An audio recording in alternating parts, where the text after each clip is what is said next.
What does it mean to be obsessed with color? To letting the surroundings around you as you walk through the forest, letting the green of the wilderness surround you, laying on a rock, looking up at the sky,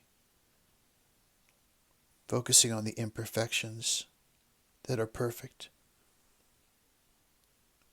Letting color ignite your passion, your fire, your love, your heat.